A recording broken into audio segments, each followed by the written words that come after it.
Revising the irrational number.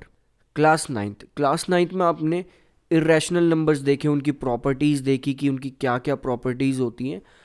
आपने rational और irrational numbers को देखा और ये देखा कि रैशनल और इरेशनल नंबर्स मिलके रियल नंबर्स बनाते हैं। आपने इसके बाद इरेशनल नंबर्स को नंबर लाइन पर रिप्रेजेंट करने का मेथड देखा कि हम इरेशनल नंबर्स को नंबर लाइंस पर कैसे रिप्रेजेंट कर सकते हैं। लेकिन अब इस सेक्शन में हम ये प्रूव करेंगे कि √2, √3, √5, इन जनरल √p यहाँ पे प्राइम को रिप्रेजेंट कर रहा है, तो ये सभी इरेशनल है। उसका हम प्रूफ देखेंगे कि हम ये कैसे प्रूव कर सकते हैं कि ये सभी एक इरेशनल नंबर है, जिसके लिए हम यूज़ करेंगे फंडामेंटल थ्योरम ऑफ अर्थमेटिक का।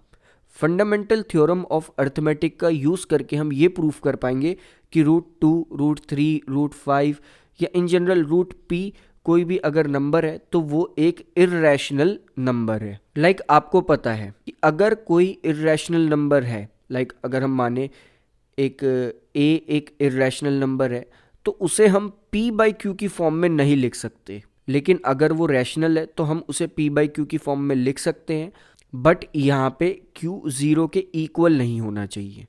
तो ये इरेशनल और रैशनल्स की आपने पहले डेफिनेशंस देखी थी, जहाँ पे इरेशनल नंबर्स के कुछ एग्जाम्पल्स थे, लाइक √2, √3, √15 या पाई या -√2 अपॉन √3 या फिर 0.10100100 तो इस टाइप से जो नंबर्स थे ये सभी इरेशनल नंबर्स थे।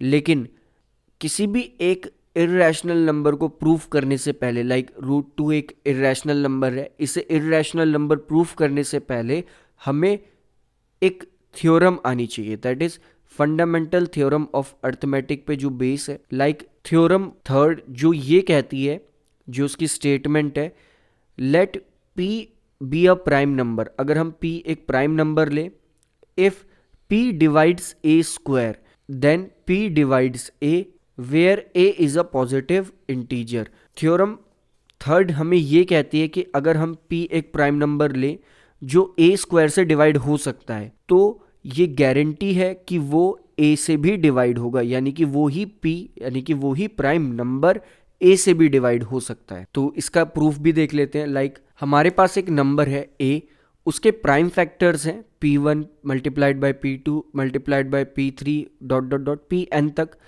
ये सभी प्राइम फैक्टर्स हैं उसके, और ये सभी मल्टीप्लाई हो रहे हैं, जहाँ पे p रिप्रेजेंट कर रहा है प्राइम को, और ये 1, 2, 3 इनके नीचे रिप्रेजेंट कर रहा है कि वो कौन से नंबर का प्राइम फैक्टर है। हमने देखा था p1, p2, p3 क्या होते हैं।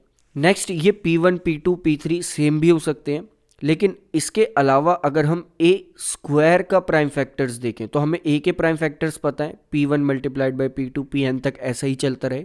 तो a स्क्वायर के प्राइम फैक्टर्स होंगे p1 multiplied by p2 multiplied by p3 dot dot dot pn तक। फिर दोबारा यही prime factors p1 multiplied by p2 multiplied by p3 dot dot dot pn तक, क्योंकि हम इस बार a स्क्वायर के प्राइम फैक्टर्स देख रहे हैं। सो ये कुछ इस तरह से लिखा जाएगा, that is a square is equals to p1 का स्क्वायर मल्टीप्लाइड बाय p2 का स्क्वायर मल्टीप्लाइड बाय p3 का square dot dot dot pn का स्क्वायर। सो इसे कुछ एक एग्जाम्पल से समझते हैं। लाइक हमने एक नंबर लिया 10, हमें पता है 10 के प्राइम फैक्टर्स होंगे 2 मल्टीप्लाइड बाय 5। नेक्स्ट हम 10 का स्क्वायर लें और उसके प्राइम फैक्टर्स देखेंगे तो वो होंगे 2 की पावर 2 मल्टीप्लाइड बाय 5 की पावर 2, दैट इज 25 इंटू 4, वो भी आएगा 100 के इक्वल ही। तो हमने देखा 10 के प्राइम फैक्टर्स थे 2 मल्टीप्लाइड बाय 5 एंड 10 स्क्वायर के प्राइम फैक्टर्स थे, दैट इज 2 की पावर 2 मल्टीप्लाइड बाय 5 की पावर 2। नेक्स्ट अगर हम इस थ्योरम को और अच्छे से एक्सप्लेन करें तो हम मान सकते हैं कि हमें एक प्राइम नंबर दिया गया है p, जो कि a स्क्वायर से डिवाइड होता है। तो फंडामेंटल थ्योरम ऑफ अर्थमेटिक के अकॉर्डिंग ये p जो प्राइम नंबर हमें दिया गया है या प्राइम फैक्टर हमें दिया गया है, ये a स्क्वायर से भी डिवाइड होता है, तो a से भी डिवाइड होना चाहिए। लाइक उसी एग्जाम्पल को ले लेते हैं, हमें एक प्राइम फैक्टर दिया गया है जो 10 के स्क्वायर से डिवाइड होता है, दैट इज 100 से डिवाइड होता है, वो है 5। तो हम देख सकते हैं कि अगर 5 10 के स्क्वायर से डिवाइड हो सकता है तो वो 5 10 से भी डिवाइड हो सकता है।